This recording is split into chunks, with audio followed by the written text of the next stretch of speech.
Cinema शौकीन सबका स्वागत करता है। आज हम बात करने वाले हैं पैसेंजर्स के बारे में। ये कहानी है जिम प्रेस्टन की, जो एक मैकेनिकल इंजीनियर है और अभी एवलन नाम के एक स्लीपर शिप में पृथ्वी से दूसरे ग्रह पे जा रहा है, जिस ग्रह का नाम है होमस्टेड 2। इस यान के अंदर 5000 यात्री हैं और उसके साथ साथ 258 क्रू मेंबर्स हैं और इस यान को होमस्टेड 2 पहुंचने में 120 साल का वक्त लगने वाला है। इसीलिए 5000 लोग और 258 क्रू मेंबर्स को एक गहरी नींद में सुला दिया गया है और इन्हें सुलाने के लिए हाइबरनेशन पॉड्स का इस्तेमाल किया गया है, ताकि इनके शरीर में और इनके उम्र में किसी किस्म का कोई भी बदलाव न आए। और 120 साल के बाद जब ये लोग जगे तो ये जैसे के तैसे हों। लेकिन आगे इस यान के साथ कुछ ऐसा होता है जिससे जिम 90 साल पहले ही जग जाता है। कहानी की शुरुआत होती है और हमारे सामने अंतरिक्ष का दृश्य आता है और हम यहाँ पे एवलन यान को देखते हैं, जिसे पृथ्वी से निकले हुए 30 साल हो चुके हैं और अब ये यान होमस्टेड 2 की तरफ आगे बढ़ रहा होता है। तभी इस यान से एक बड़ा सा एस्टेरॉइड टकराता है, जिससे पूरा यान हिल जाता है और यान में थोड़ी बहुत खराबी आ जाती है, लेकिन अंततः यान एकदम सही सलामत होता है। लेकिन दूसरी तरफ इस टक्कर से एक स्लीपिंग सेल खुल चुका है और इस सेल के अंदर था जिम। और जिम की जैसे ही आंख खुलती है उसे एक संदेश मिलता है और उस संदेश में उसे बताया जाता है कि आपने 120 साल की यात्रा तय की है और अगले 4 महीने में आप दूसरे प्लेनेट पे होंगे जिसका नाम है होमस्टेड 2।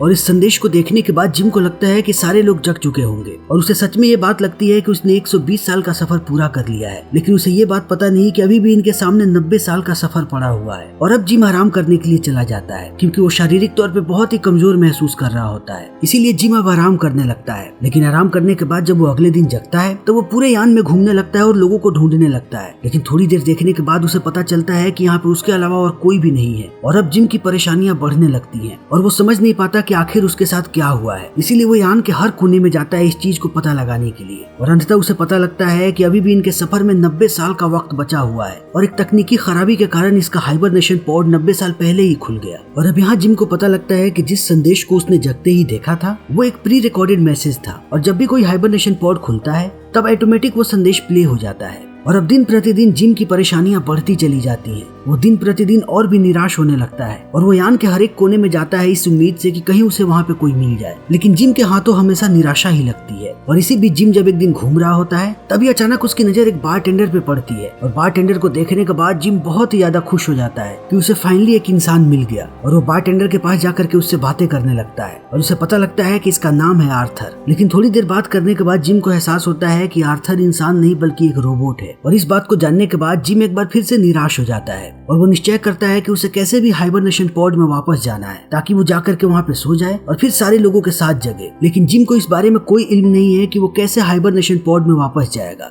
इसीलिए वो पृथ्वी के कंट्रोल रूम पे कांटेक्ट करने की कोशिश करता है और एक संदेश भेजता है। लेकिन यहाँ पर भी जिम के हाथ सिर्फ और सिर्फ निराशा ही लगती है, क्योंकि उसे पता लगता है कि जिस संदेश को उसने भेजा है उस संदेश को पृथ्वी पे पहुंचने में 19 साल का वक्त लगेगा और जब पृथ्वी से उस संदेश का जवाब आएगा तो उस जवाब को जिम तक पहुंचने में 55 साल का और वक्त लगेगा। और इस चीज को देखने के बाद जिम और भी ज्यादा टूट जाता है और अब वो अपनी आखिरी उम्मीद लेकर के पहुंचता है क्रू मेंबर्स के पास। लेकिन वो देखता है कि सारे क्रू मेंबर्स को भी हाइबरनेशन पॉड में डाला गया है और ये यान ऑटो पायलट मोड में चल रही है और जिम चाह करके भी कंट्रोल रूम के अंदर नहीं जा सकता, क्योंकि उन्हें हाई सिक्योरिटी में रखा गया है। और यहाँ पे एक बड़ा सा दरवाजा भी है और इस दरवाजे को खोलना मुश्किल ही नहीं नामुमकिन है। इसीलिए अब जिम निराश होकर के वापस घूमने लगता है और जब भी वो बोर होता है तब आर्थर के पास पहुंचता है और बातों ही बातों में आर्थर एक दिन उससे कहता है कि हमारे पास जो चीज है हमें उसी में खुश रहना चाहिए और जिस चीज को हम हासिल नहीं कर सकते उसके लिए हमें ज्यादा कोशिश नहीं करनी चाहिए। इसीलिए जिम निश्चय करता है कि वो अपनी बची हुई जिंदगी को अब यहीं पे मजे के साथ जिएगा। लेकिन जिम ने इस यान की टिकट डिस्काउंट पे ली थी और उसका सस्ता वाला टिकट है, इसीलिए उसे जो कमरा मिला है वो बहुत ही छोटा है और उसमें ज्यादा सुविधाएं भी नहीं है।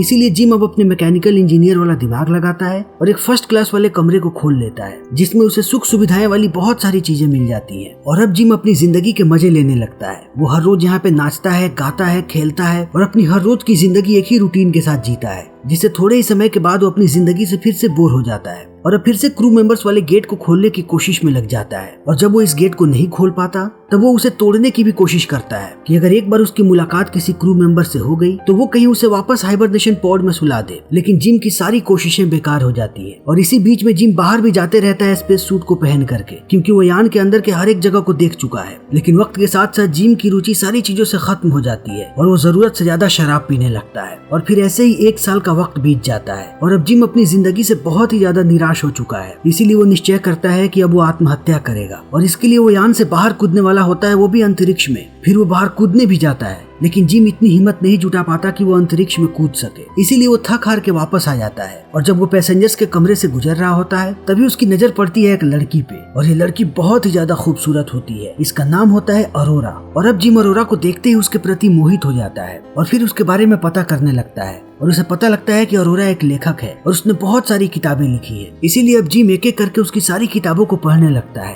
और अरोरा के हाइबरनेशन पॉड के पास आकर के उससे घंटों बातें करता है। और धीरे धीरे जिम को अरोरा से प्यार हो जाता है और वो निश्चय करता है कि वो अरोरा के हाइबरनेशन पॉड में कुछ खराबी करेगा जिससे वो भी गहरी नींद से जाग जाएगी। लेकिन फिर जिम को एहसास होता है कि इस काम को करने के बाद वो अरोरा की भी जिंदगी खराब कर देगा और जिम यहाँ पे एक कश्मकश में फंस जाता है। वो निश्चय नहीं कर पाता कि वो अरोरा को जगाए या फिर ना जगाए, लेकिन जिम का दिल बार बार कहता है कि वो अरोरा को जगा दे। इसीलिए जिम एक दिन इस बारे में आर्थर से बात करता है और फिर थोड़ी देर बात करने के बाद जिम इस नतीजे पे पहुंचता है कि वो अरोरा को जगाएगा। लेकिन वो आर्थर को वादा करने के लिए कहता है कि वो इस बारे में अरोरा को कुछ भी नहीं बताएगा। और अब जिम हाइबरनेशन पॉड के बारे में पढ़ना शुरू कर देता है और बहुत दिन तक पढ़ने के बाद वो समझ जाता है कि आखिर इस पॉड को कैसे खराब करना है। और एक दिन वो अरोरा के हाइबरनेशन पॉड को खराब कर देता है और वो देखता है कि अरोरा अब जल्दी ही जगने वाली है, इसीलिए वो इसके जगने से पहले यहाँ से भाग जाता है। और अब अरोरा जगती है और अरोरा के साथ वही सारी चीजें होती हैं जो जिम के साथ हुई थी, उसे भी वो सारे संदेश मिलते हैं। फिर जब अरोरा एक दिन इस यान में घूम रही होती है तभी उसके सामने जिम आता है और वो ऐसे बिहेव करता है जैसे उसे कुछ पता ही नहीं और वो अरोरा को पहली बार देख रहा है। और बातों ही बातों में जिम यहाँ पे अरोरा को पूरी बात बताता है कि अभी भी इस सफर को पूरा होने में 89 साल का वक्त बचा हुआ है और जिम का भी हाइबरनेशन पॉड खराब हो चुका था और वो 1 साल पहले से जगा हुआ है। और अब यहाँ पे अरोरा की भी परेशानियां बढ़ने लगती है। वो भी इस यान के हर एक कोने में जाती है और अंत में वो भी कोशिश करने लगती है कि वो कैसे भी क्रू मेंबर्स तक पहुंच सके, इसलिए वो बहुत कोशिश करती है इस दरवाजे को तोड़ने की, लेकिन अंत में उसके हाथ भी निराशा ही लगती है। और जिम बीच बीच में उसे समझाते रहता है कि उसने भी ये सारी कोशिशें की थी लेकिन उसके हाथ भी कुछ नहीं लगा। इसीलिए थोड़े वक्त के बाद अरोरा भी इस बात को मान लेती है कि अब यही उसकी जिंदगी है और अब उसे शायद अपनी पूरी जिंदगी यहीं पे बितानी पड़ेगी। लेकिन उसके साथ साथ अरोरा ये भी निश्चय करती है कि वो अपनी इस पूरी जिंदगी के बारे में एक किताब लिखेगी ताकि उसके मरने के बाद जब इस यान के लोग जगे तो उन्हें पता चले कि इसने क्या क्या झेला है। और वो इस किताब में जिम के अनुभवों के बारे में भी लिखना चाहती है, इसीलिए वो जिम से भी उसके अनुभवों के बारे में बात करती है। और जिम अरोरा से बात करते समय अंदर से बहुत ही खुश नजर आता है कि अब वो अपना ज्यादातर वक्त अरोरा के साथ ही बिता रहा है और धीरे धीरे इनकी नजदीकियां बढ़ने लगती है। और अरोरा को इस बात का एहसास होने लगता है कि जिम उसे चाहता है और अब ये दोनों अपनी जिंदगी यहाँ पे बड़ी ही खुशी के साथ बिताने लगते हैं। दोनों एक साथ नाचते गाते हैं और बहुत सारे गेम्स खेलते हैं। तभी एक दिन जिम को पता लगता है कि आज अरोरा का बर्थडे है, इसीलिए जिम इस मौके का फायदा उठाता है और अरोरा को डेट के लिए पूछता है और अरोरा भी हाँ कहती है। और अब यहाँ पे जिम और अरोरा एक शानदार पार्टी करते हैं। फिर जिम अरोरा को स्पेस सूट पहनाने के बाद बाहर लेकर के जाता है और अंतरिक्ष का नजारा देखने के बाद अरोरा बहुत ही ज्यादा खुश होती है और कहती है कि उसने अपनी जिंदगी में ऐसा कभी कुछ नहीं देखा था और ये उसकी जिंदगी का सबसे बढ़िया अनुभव है। और जब ये दोनों वहाँ से वापस आते हैं फिर ये दोनों इंटीमेट होते हैं और यहाँ पे ये दोनों एक दूसरे से अपने प्यार का इजहार करते हैं। और अब वक्त ऐसे ही बीतते जाता है और वक्त के साथ साथ इनका प्यार भी बढ़ते जाता है। और जिम एक दिन निश्चय करता है कि वो अरोरा को शादी के लिए पूछेगा, इसीलिए वो आर्थर से कहता है कि अब मेरे और अरोरा के बीच कुछ भी नहीं छुपा और हमारे बीच अब कोई भी सीक्रेट नहीं है। और क्योंकि आर्थर एक रोबोट है इसीलिए वो इस बात को किसी और तरीके से समझ जाता है और फिर वो अरोरा को बताता है कि जिम ने ही तुम्हें हाइबरनेशन मोड से निकाला था। और अरोरा इस बात को सुनने के बाद आग बबूला हो जाती है और वो जिम को बहुत पीटती है और कहती है कि तुमने अपने फायदे के लिए मेरी जिंदगी को बर्बाद कर दिया, इसीलिए अब से मैं तुम्हारी शक्ल भी नहीं देखना चाहती। और इतना कहने के बाद अरोरा जिम से अलग रहने लगती है, वो उसकी तरफ देखती भी नहीं और जिम बार बार उसे मनाने की कोशिश करते रहता है